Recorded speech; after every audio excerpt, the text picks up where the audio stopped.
Can I move on to something that perhaps compared to the history, the philosophies that we're talking about, perhaps a little bit trivial, but we've been collecting questions online and from our network of friends and media. We received like hundreds of them, but one specifically that kept popping up is about TikTok. Yeah. And it's very topical. And I know in the inauguration speech, he didn't mention it, Trump didn't mention it, but he had like a reality show style, sort of like a meet the press Q&A throughout the day. And listening to some of it. And the major part about China is about TikTok, about ByteDance. And I suppose it's worthwhile discussing because it potentially sets an example of many of the economic wars and the commercial wars to be fought between China and the US in the coming, and potentially in Hong Kong too, because Hong Kong sits in between the international financial order and the market and the mainland. So what is your expectation on what's going to happen? I mean, he called off the ban for 90 days and he says, you're going to make money in the US and we're going to own a part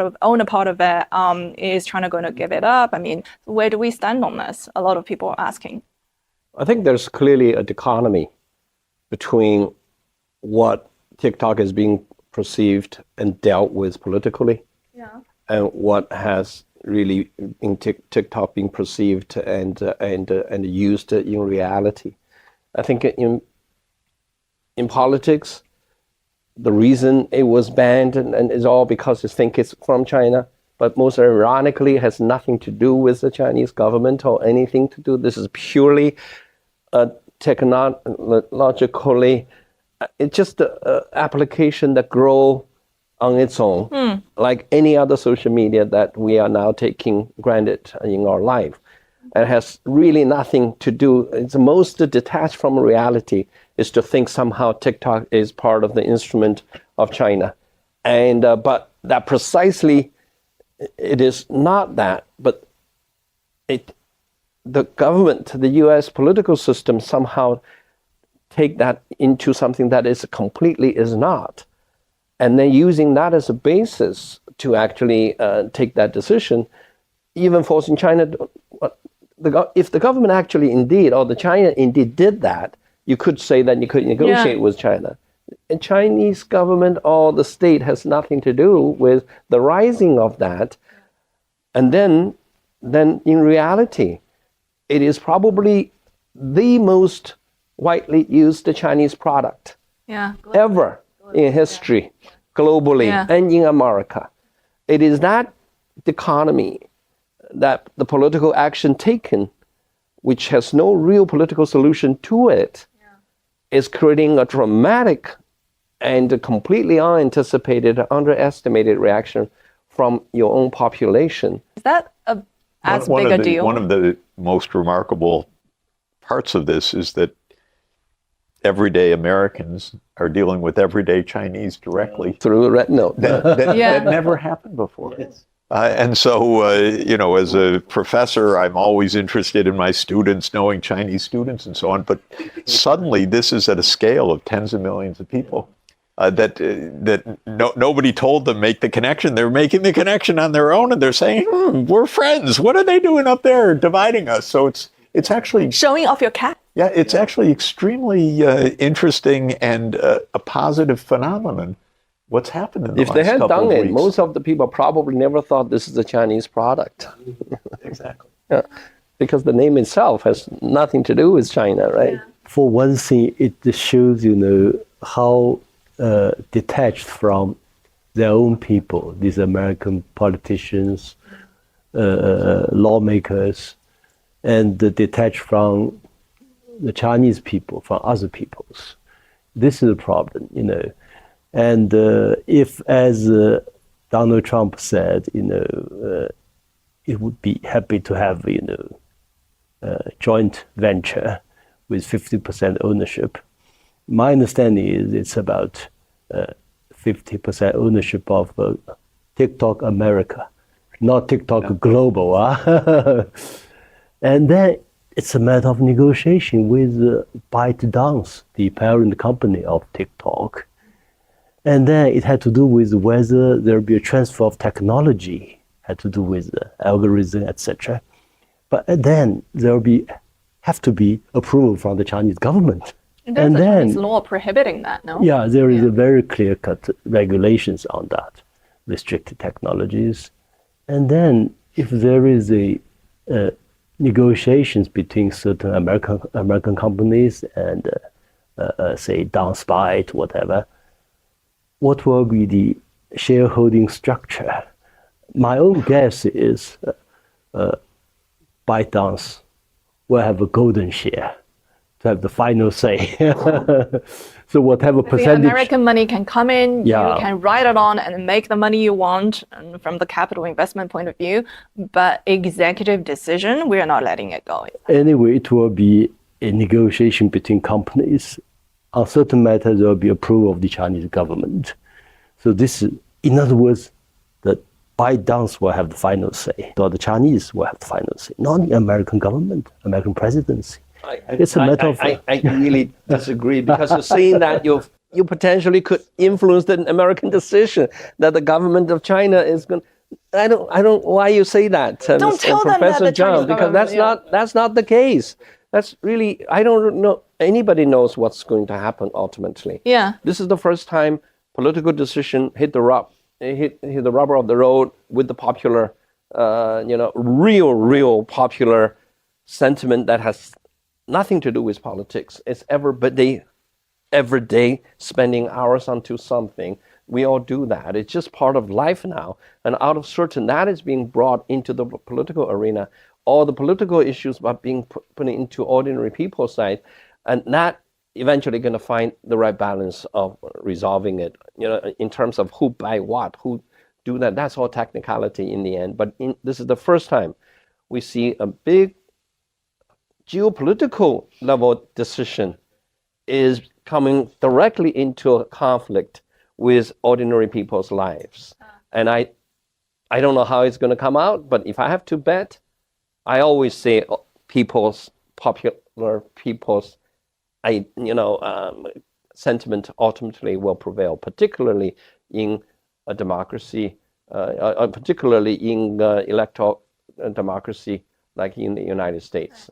They will figure out a solution that ultimately allow the coexistence of some political consideration, at the same time allow the people to carry on with their lives, including using whatever they like to use in social media. I think it is good to understand all the various motives in the U.S. side, because it's a big range. One is there is definitely a paranoid view in the U.S. that anything Chinese is a threat to U.S. security. So we shouldn't underestimate a group in the Congress, for example, of the U.S. that just takes the view, of course, this is the Chinese government spying on us, and so on. So that's one real point, but not necessarily the only or even dominant point. A second is that a lot of our social media in the U.S. basically operate at the behest of the U.S. government, and TikTok does not. So one thing that really got the Congress annoyed was things on TikTok that the U.S. political elites didn't want the public to see. Pro-Palestine? For example, the pro-Palestine side. And one shouldn't underestimate that, because we know, and we learn more, that Meta and YouTube and others are so censored when it's and of course in America that's impossible, but it's real. So this is a second motivation. I'm sure that there is maybe some reciprocity. Well, China, you have to do this if we're going to do this kind of feeling. You mean economically? Yeah, economic or online or whatever. And then said X is business-wise, in yes. China. Yeah. That's no doubt a real bargaining point. And then there is Donald Trump wants to make money. So we want to get in on this business. This is very successful. He said apparently, well, this will be $1 trillion business if this is properly owned and operated. So never miss a chance for money. And so there's a lot of motives going on. We'll see how it plays out. But the United States must be very cautious, because the Chinese Foreign Ministry has already made at least 2 statements in past week. With that, we should not allow any robbery of Chinese company. That's the word, robbery, yeah. The other is, if it's a Chinese company, it should abide by Chinese laws, which means approval of the Chinese government for any selling of sensitive technology. Mm-hmm. Yeah. Yeah. Interesting times. I know you're all pressed with time, but can I squeeze in another one about de-dollarization, renminbi internationalization, BRICS currency, which Trump said anybody gets on board with de-dollarization, I'm going to tax the hell out of you. What's going to happen in the financial world now? And where does Hong Kong sit in between the international finance world and mainland? We said before, there are not necessarily always on par, if, for example, with the EFTs and the cryptocurrencies. So maybe lumping all that together into a sort of like a foresight into the financial world in the near future. Who do you want? Oh, it's completely up to you, gentlemen. I'll start, but you guys are the experts of what's going to happen here. My own view is that China should internationalize the renminbi because relying overwhelmingly on U.S. dollar transactions is not sensible at this point. It's too risky. It is too much vulnerable to U.S. official intervention and meddling. Russia had $300 billion of reserves seized just by a stroke of the pen, and I can tell you the mentality in Washington and in London and in Brussels is we take what we want and we steal it as we want, and they really act in that way. If I were the BRICS countries, I would say that's fine and good what the U.S. wants to do, but there are many ways to settle an international transaction, and it doesn't have to be dollar-based through the SWIFT system. So my own prediction is that 10 years from now, we have a very different international settlement system in which the renminbi and perhaps some other currencies are playing a larger role. But not crypto. I don't think crypto is either. I don't see it having any value at all, and I see it having a negative value relative to central bank digital currencies, because a currency, yes, you could give a license to somebody to counterfeit money. Why do you give a license to someone to print money instead of the government? If you want monetary control, which I believe in, if you want a banking system that is stable with a central bank that stands behind it, why have crypto? Crypto is just an invitation, from my point of view, to trouble or arbitrary redistribution of wealth that makes no sense. And as someone who holds dollars, I don't love Bitcoin edging in and saying, well, we have $2 trillion of wealth. Well, where did you come from? Out of the blue. You didn't make anything. All you did was pump more CO2 into the atmosphere. You wasted a huge amount of computer time. You added nothing of value to the world real economy, nothing.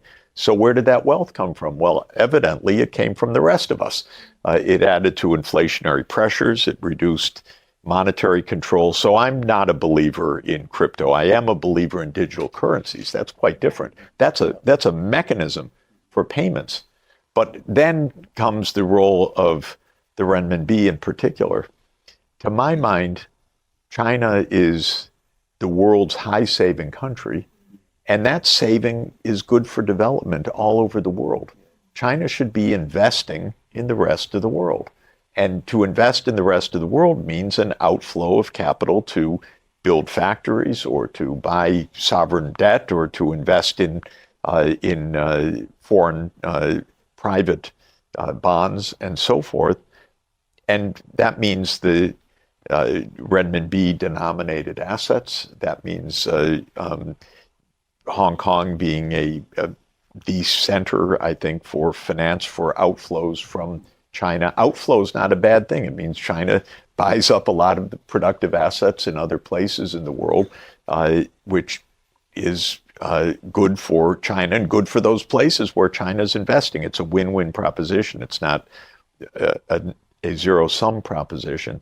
So I would like to see China internationalize the renminbi. I'd like to see Hong Kong be not a dollar-based financial center, but a renminbi-based financial center to a large extent, and not just offshore renminbi, but an integrated financial system. And I believe because China is so efficient in low-carbon energy systems and other things that the world needs, that investing through Belt and Road and other initiatives is really a wonderful win-win activity for China and the world.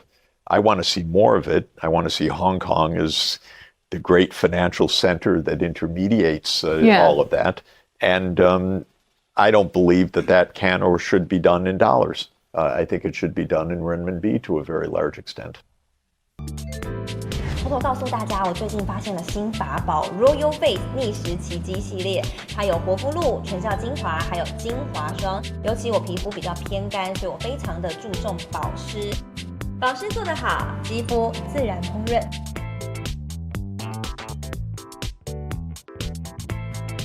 提亮肤色更年轻，抚平皱纹超有感，而且气色变好。用心保养，每天都更美一点。